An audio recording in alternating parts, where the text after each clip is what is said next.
हाँ, तो हम अपना अगला टॉपिक करने जा रहे हैं। This is contribution of total number of atoms for body centred cubic unit cell. अगर हम body centred cubic unit cell की बात करते हैं तो यहाँ एटम्स की अरेंजमेंट कॉर्नर्स के साथ साथ में कहाँ मिलनी है? Centre of the body. यहाँ हम जो टॉपिक है it is total contributions, means body centre cubic unit cell में आपने जो एटम्स अरेंज कर रखे हैं उनका कितना पार्ट कंट्रीब्यूट है इस एक सिंगल क्यूबिक यूनिट सेल में। ठीक है, अब हम जैसे अगर हम इनमें इस बॉडी सेंटर्ड यूनिट सेल में जेड की वैल्यू निकालने जा रहे थे, ध्यान है ना, जेड मतलब टोटल नंबर ऑफ एटम्स, या जेड को टोटल इफेक्टिव एटम्स का नाम भी दे सकते हैं। ठीक है, तो जेड की वैल्यू कैलकुलेट कर देते, तो जेड की वैल्यू यहाँ कैलकुलेट अगर करें तो किस कौन कौन सा पार्ट कंट्रीब्यूट होगा, कौन कौन से एटम्स कंट्रीब्यूट होंगे? एक तो कॉर्नर्स वाले एटम्स, क्यूबिक के कॉर्नर्स वाले एटम्स, दूसरा centre of the body atoms. ये दोनों पार्ट हमारे टोटल कंट्रीब्यूशन में इन्वॉल्व होंगे। क्लियर ना मेरी बात? हमें जेड की वैल्यू निकालनी है। Z means total effective atoms या total number of atoms within the unit cell, और यूनिट सेल यहाँ कौन सा है? Body centred cubic. तो जेड के लिए हमें कौन से एटम्स लेने हैं? Corners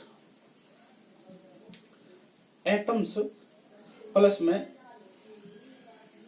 body centre atoms. ठीक है, और कॉर्नर पर जो कंट्रीब्यूशन निकलना था, कौन एक एटम का कंट्रीब्यूशन 1/8 था। ठीक है, और एक क्यूबिक में total number of atoms are कितने हैं? 8। तो कॉर्नर्स वाले एटम्स का कितने, एक एटम्स का कंट्रीब्यूशन कितना है बेटा? 1/8। और इस क्यूबिक में एक का कंट्रीब्यूशन 1/8। टोटल एटम कितने हैं कॉर्नर वाले? 8 एटम्स, 1 2 3 4 5 6 7 8। तो मल्टीप्लाई बाई 8, कॉर्नर्स का काम खत्म। सेकेंडली हम बात कर रहे हैं बॉडी सेंटर। अगर बॉडी सेंटर का कंट्रीब्यूशन देखें, ये होता है 1। मतलब हमने ये एटम, जैसे कोई एक क्यूबिक है और उसके सेंटर में एक एटम्स हम अगर रख दें, सेंटर का मतलब कि from each corner there will be equal distance. ठीक है, अगर सेंटर में एक एटम हम रखें तो उस एटम का कंट्रीब्यूशन एक ही क्यूबिक में हो पाएगा, दूसरे क्यूबिक में नहीं होगा। मीन्स ये एटम इस क्यूबिक में टोटली कंट्रीब्यूट हो रहा है, पूरा का पूरा। ठीक है, तो इसमें कहने का मतलब ये हुआ, जैसे कॉर्नर वाले एटम की वैल्यू 1/8 थी, यहाँ एक बॉडी सेंटर्ड वाले एटम की वैल्यू कितनी होगी? 1। 1/8 क्यों थी? Because it was totally contribute to the 8 cubical unit cell, but here this totally contribute to the only this single unit cell. तो सिंगल मीन्स 1। क्लियर ना मेरी बात? तो ये कितनी आ जाएगी वैल्यू? 1 + 1, इट्स मीन जेड की वैल्यू इस केस में कितनी आ गई? 2।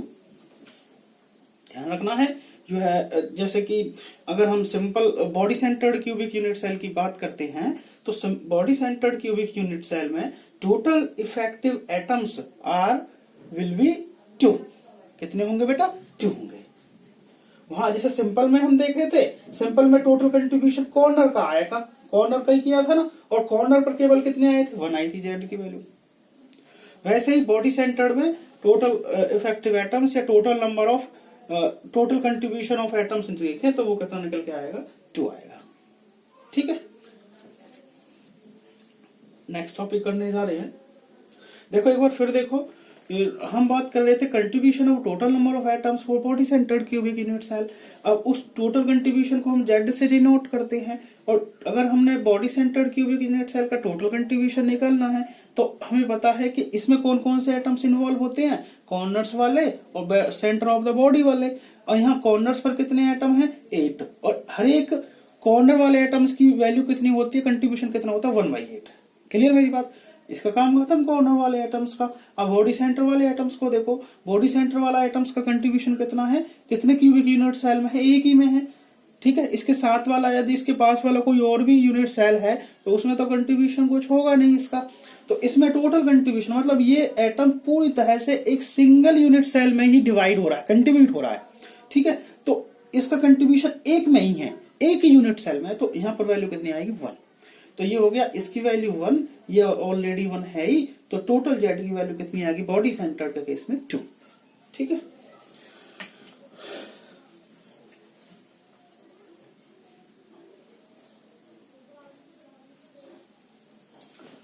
अब हम बात कर रहे हैं थर्ड, तीसरा पार्ट है इसमें, contribution of total number of atoms for FCC unit cell. अब हम बात करेंगे फेस सेंटर्ड की, फॉर एफसीसी यूनिट सेल। अगर हम इस यूनिट सेल में पहले फेस देखें, एफसीसी का मतलब face centred cubic unit cell, FCC.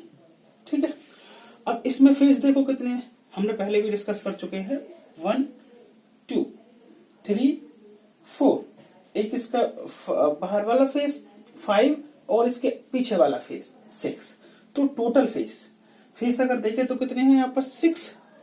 तो यहाँ फेस सेंटर में पहले एटम रखो आप, 1 2 3 4, एक इसके बाहर वाला फेस, एक इसके बिल्कुल सामने वाला फेस, 5 और 6। अब हमने जेड की वैल्यू निकालनी है, जेड की वैल्यू वही कॉर्नर वाले एटम्स हो गए, प्लस में कौन से हो जाएंगे FCC atom, face centred atoms, clear ना मेरी बात। और यहाँ कॉर्नर्स की वैल्यू कितनी थी, हर एक कॉर्नर वाले एटम्स की यहाँ भी कितनी होगी 1/8, और इस एक क्यूबिक में कितने कॉर्नर दिख रहे हैं 8 है भाई, 8 ही तो कॉर्नर्स है, तो ये तो वैल्यू होगी वही सेम, प्लस में face centred atoms. Face centred atom जैसे कि मैं यही एटम ले लू, ये एटम अगर देखें इस एटम का कितना पार्ट इस यूनिट सेल में डिवाइड है, तो 1/2, ध्यान रखना है। हर एक फेस सेंटर्ड एटम की वैल्यू 1/2 होती है। 1/2 मतलब एक क्यूबिक में उस स्फीयर का, उस एटम का केवल 1/2 पार्ट डिवाइड हो रहा है, कंट्रीब्यूट हो रहा है, और जो हाफ पार्ट है इसका, इसके साथ वाले क्यूबिक में डिवाइड हो जाएगा। जैसे यहां वाला देखा था हमने, कॉर्नर पे 1/8 थी, वैसे फेस सेंटर पे कितनी वैल्यू रहेगी 1/2, एक फेस सेंटर्ड एटम की। तो ये एक क्यूबिक में कितने फेस सेंटर्ड एटम है 6, तो मल्टीप्लाई बाय 6 लाइक दिस। जैसे यहाँ पर कितने एटम्स थे, कॉर्नर्स पे 8 एटम थे, तो हम मल्टीप्लाई कितने से कर रहे थे हम 8 से। बिल्कुल वैसे ही यहाँ फेस में एक फेस सेंटर्ड एटम की वैल्यू 1/2, और टोटल फेस सेंटर्ड एटम कितने हैं एक सिंपल क्यूबिक में 6, तो ये कितना आ जाएगा बेटा 1, प्लस में ये हो गया 3, इट्स मीन जेड की वैल्यू यहाँ कितनी आ गई आपकी 4। समझ में आ गया। तो यहाँ आपको फेस सेंटर्ड की वैल्यू 1/2, ये 1/2, ये 1/2, हर एक फेस सेंटर एटम की वैल्यू कितनी होगी बेटा 1/2। यहाँ पर जेड की वैल्यू कितनी निकल के आएगी आपकी 4, कितनी निकल के आएगी 4। दोबारा सुनो, हम बात कर रहे थे टोटल इफेक्टिव एटम्स या total contribution of atoms for face centred cubic unit cell. तो face centred cubic unit cell हमारा ये हो गया।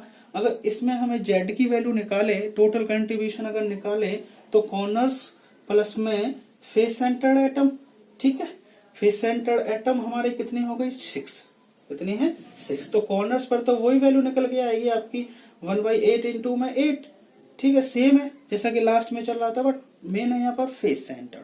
हर एक फेस सेंटर्ड एटम की वैल्यू होगी 1/2 because it totally contribute to the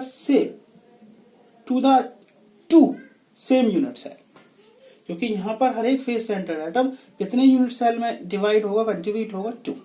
तो यहाँ पर हमारी एक एटम्स की वैल्यू ले ली मैंने 1/2, और टोटल फेस सेंटर्ड एटम कितने यहाँ पर 6, तो कितना हो गया 2 3, ये 3 हो गया, यहाँ पर 1 था, और टोटल कितना आ गया जेड की वैल्यू 4। ठीक है, अगला टॉपिक है यहाँ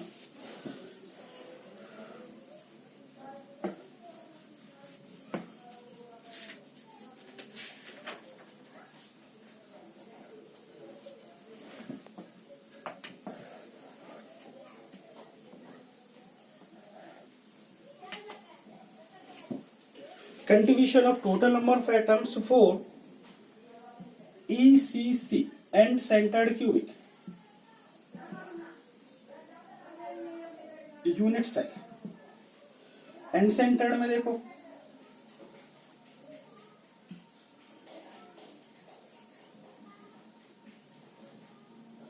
एंड सेंटर्ड में कोई भी दो एंड वाले फेसेस, जैसे मान के चलो मैं ये फेस ले रहा हूं, एक एटम से ले लिया, एक एटम से ले लिया, यहां कॉर्नर्स पर तो एटम रहनी है,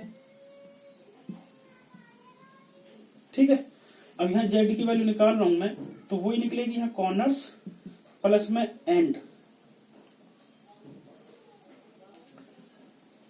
सेंटर्ड एटम्स, इनका कंट्रीब्यूशन निकालना है, कंट्रीब्यूशन, ठीक है। और कॉर्नर्स पे वही निकल रहा था 1/8 इंटू में 8, और एंड सेंटर्ड, वही एंड सेंटर्ड फेस सेंटर्ड की तरह इसकी वैल्यू होगी, ये भी कितनी होगी 1/2, इसकी भी वैल्यू कितनी होगी 1/2, मीन्स 1/2 तो हो गई एंड सेंटर्ड एटम की। और एक क्यूबिक में कितने एंड सेंटर्ड एटम होते हैं 2, तो मल्टीप्लाई बाई 2, तो ये हो जाएगा 1 प्लस में ये भी हो जाएगा 1, इट्स मीन इसकी वैल्यू आ जाएगी यहाँ जेड की वैल्यू कितनी आ जाएगी 2 आ जाएगी, इसके लिए end centred cubic unit cell के लिए। ध्यान रखना है जैसे फेस सेंटर्ड में हर एक फेस सेंटर्ड एटम्स की वैल्यू कितनी थी 1/2, वैसे ही हम एंड सेंटर्ड की बात करें, एंड सेंटर्ड में भी हर एक एंड सेंटर्ड एटम की वैल्यू 1/2 होगी, ठीक है। देखिए अगला टॉपिक, अगला टॉपिक से पहले एक बार हम आपको थोड़ा सा रिमाइंड करा देते हैं जेड की वैल्यू।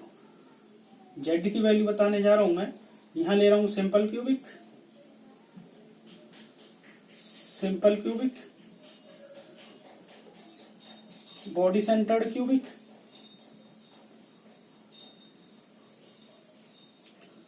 एफसीसी, और यहां कौन सा आएगा ईसीसी। यहां अगर जेड की वैल्यू देखे, सिंपल क्यूबिक में कितना आएगा बेटा, सिंपल क्यूबिक में आएगा हमारा केवल कॉर्नर्स पर अरेंजमेंट थी, तो इसमें तो आएगा 1/8 इंटू में 8 इक्वल्स टू 1। बॉडी सेंटर्ड में 1/8 इंटू में 8 प्लस में 1 इक्वल्स टू कितना आएगा इसका 2, ठीक है। भाई जेड की वैल्यू निकाल ले, सिंपल में 1 आई थी, केवल एटम्स की अरेंजमेंट कॉर्नर पे थी, बॉडी सेंटर्ड में 2, फेस सेंटर्ड में 1/8 इंटू में 8 प्लस में 1/2 इंटू में 6, तो ये कितना निकल के आया था, ये 1 और ये 3, तो कितना निकल के आया था 4। और एंड सेंटर्ड में 1/8 इंटू में 8 प्लस में 1/2 इंटू में 2, तो ये कितना निकल के आया था 2। एंड सेंटर्ड में 2, फेस सेंटर्ड में 4, बॉडी सेंटर्ड में 2, और सिंपल में कितना आया था 1। ये किसकी वैल्यू है बेटा, जेड की वैल्यू, ये बात आपको ध्यान रखनी है, ठीक है।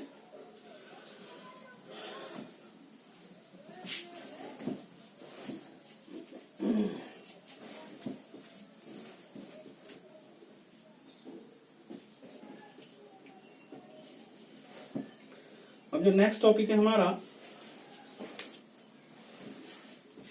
वो आता है types of primitive unit cell. चलो ये हम नेक्स्ट वीडियो में डिस्कस करेंगे, ये वाला टॉपिक अभी आपको यहीं तक करना है।